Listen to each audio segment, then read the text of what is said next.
Hey everyone, Lindsay here, and this is my mom, Nettie. Hi. I thought it would be nice to have my mom do the final video. I think you were here when we did the first video announcing it, right? Yeah.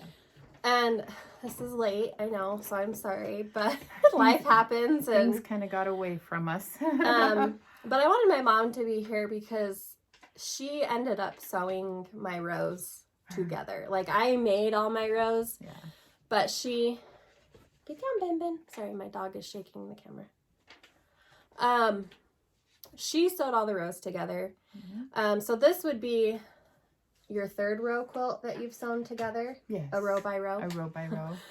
And today I wanted to share, and I'm going to talk to my mom, and she's going to give tips and pointers too. But the best way to put a row by row together, especially if your rows are not all measuring the same size, because there's a lot of pieces when you do row by row quilts.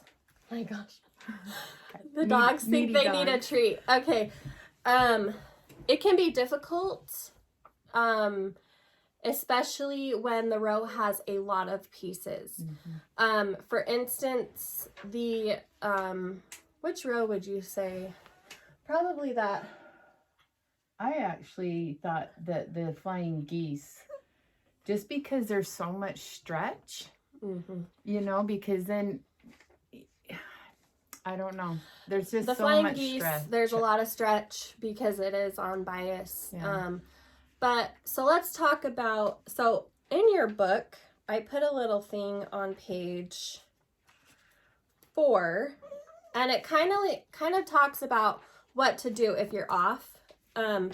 So when I made my rows, when I was done, and I thought I was going to sew them all together, but time got away from me, I lay them all out, and I kind of get a visual, okay, what's working? Do I need to add more white on the sides? Yep. Your best thing is to measure each row. Yep. And lay it, I would say if you've got a nice workspace, like a nice table, make sure you lay it out nice and flat. Don't stretch it. Just lay it out and iron it nice and flat, and then try to get each one to measure that same measurement. Which is, so mathematically, it's 60.5 inches. Each row should mathematically be 60.5. But let's face it, it doesn't always happen that way. Yeah, as much as we try. So there are sashing rows between the blocks. So would you explain how you... So normally what I did is, so for instance, you can't really see this right here, but there is sashing rows. And then I don't know if in your instructions, Lindsay, if it has a little strip here, but I was short on here, and instead of adding another flying geese, which would have been too big, and so these two rows matched perfectly, but it looked like I was probably off a ½ inch on, maybe like a whole inch on each side, and so I divided what I was off, and I put a little teeny strip on each side to get that to measure. So if you're off, let's say your row is only off a ½ inch, you can stretch in a half an inch. Or if you're off, like if you're over or under ½ inch, you can make it work. You wouldn't have to add the side strips. But if you're over an inch and a half, you're going to have to add. It's best if you just add in some small strips to the sides.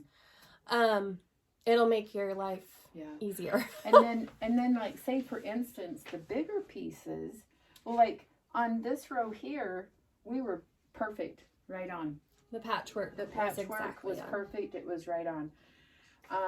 Now on this row, I know that in the instructions she did have little end pieces, but I can't remember if they were exactly what she had cut out. But again, I started off, I believe what I would say is a good recommended thing is start off like maybe start off with You start off with your longest piece, your longest row, and adjust everything to that row. If you're off a lot, like mathematically, It if you're should perfect work. piecing, you shouldn't have to like Yeah. worry about that. But we're not all perfect. No. And No. even my quilt, Mom had to, like she said, the flying geese row, she added in a little adjusted. strip. Mhm. And And then I mean I have my quilt out, and if I'm looking at it, let's show your quilt. I didn't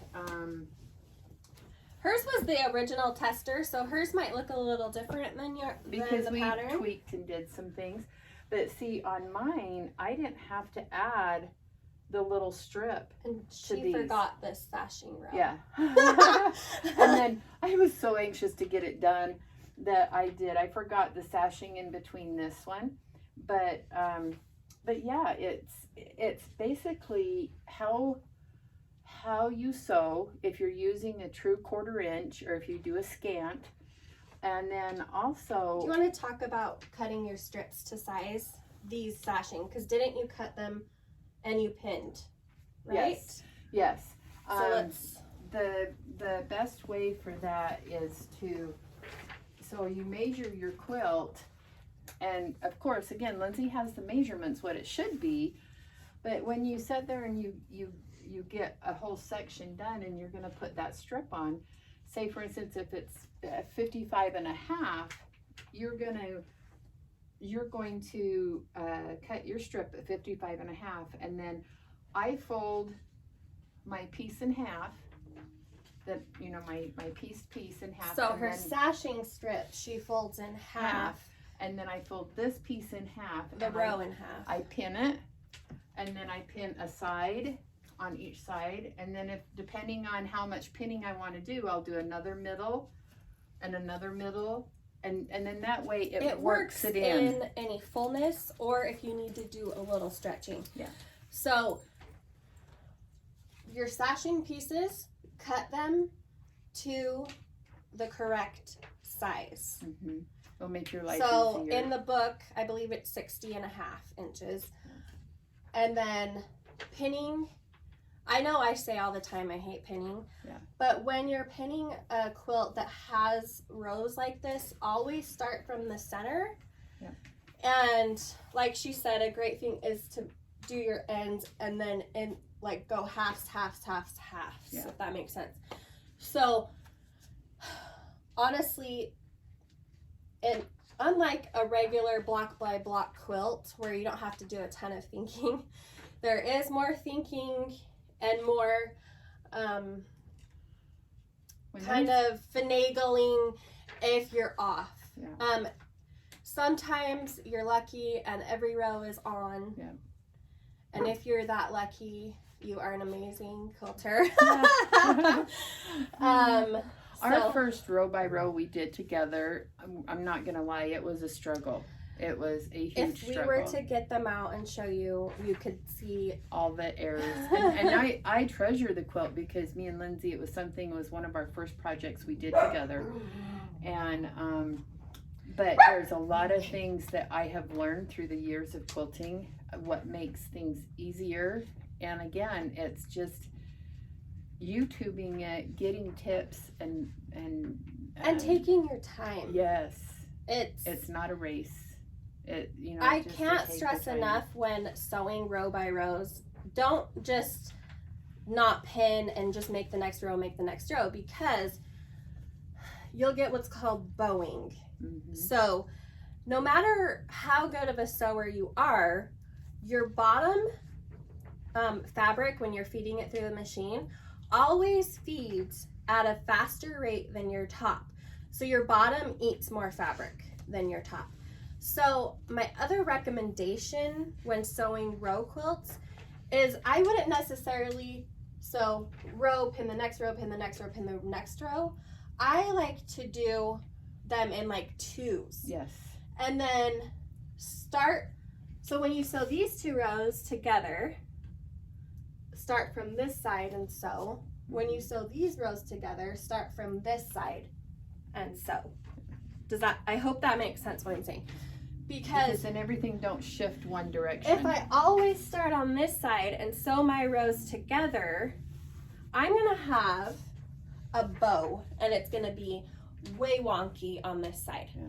So what I would have done if I was sewing this on, I'm not sure if Mom did this, but she did a really good job sewing mine. It's pretty square. I would do it in twos. Yeah. And then, like I said, I would sew this way, and then this way, and then this way, and alternate. The only way you can get away with not doing that, but you still might have an issue, is if you use a walking foot. Mm-hmm. And a walking foot, all that is a foot that it makes the fabric feed evenly on the bottom and the top.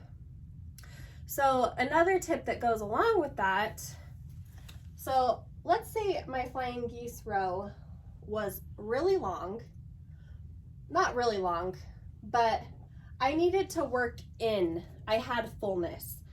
I would, when sewing this to my sashing strip, I would put the flying geese row on the bottom. And the reason I would do that is because it will eat up more of the fabric, and then by the time I get to the end, it's even. So there's just a lot of trial and error, and it depends on your machine too, how well it feeds. Yeah. We use a Bernina 350, and Mom just sewed the rows together with a regular 1/4 inch foot. But that would be, anytime you're sewing a row quilt, always alternate your directions. Yeah. It's very important. And your quilter who quilts, if it's you or you send it to a quilter, they will see. That's when the real test is when they whenever load it on a we have machine. Fullness, it's usually the bottom. Mm-hmm. And not just because of the piecing, but when we're quilting a quilt, the machine goes from left to right.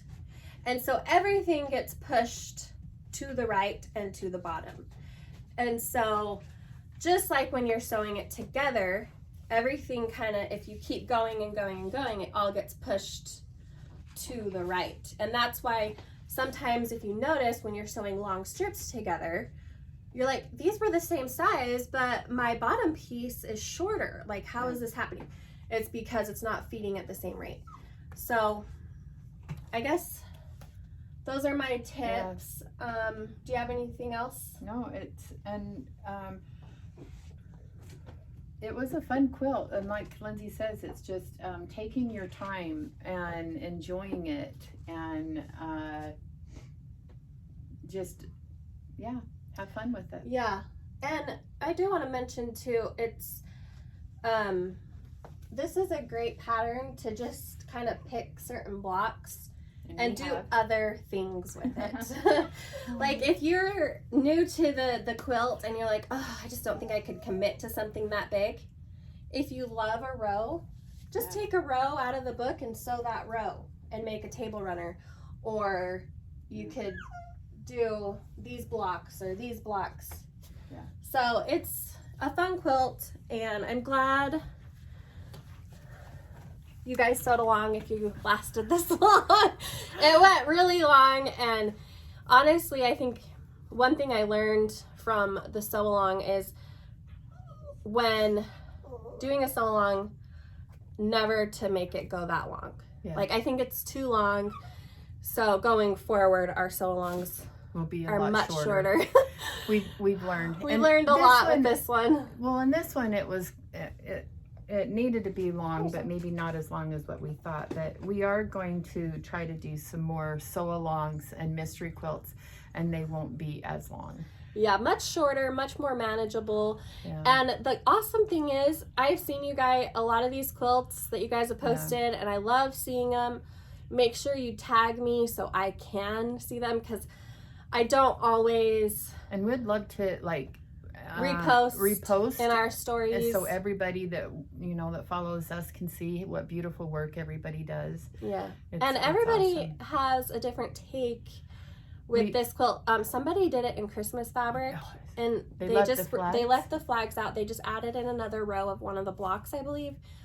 Gorgeous. It was so gorgeous. Pretty. That's the awesome thing about this quilt, is that it doesn't, you can easily take out that row and you could do Halloween. any season, any fabric would work. So I hope some of the previous videos helped you with tips and tricks when making the blocks. They will always be here on our YouTube channel. If you have questions, leave it in the comments below and we'll try and look at those as they come in. Or also, Lindsay has her email. Yeah, you know, and Instagram. Yep. You can DM me on Instagram. Yeah, so we have another sew along going on right now. We will link it below. It's a Star Spectacular. It's a free sew along. So if you're interested in that, and then be sure to follow us on Instagram and subscribe to our newsletter, because that's where you're going to get the most up-to-date information. We have some fun things coming up at the end of this year. So I think that's it. And we hope you enjoyed the quilt, and we'll see you next time.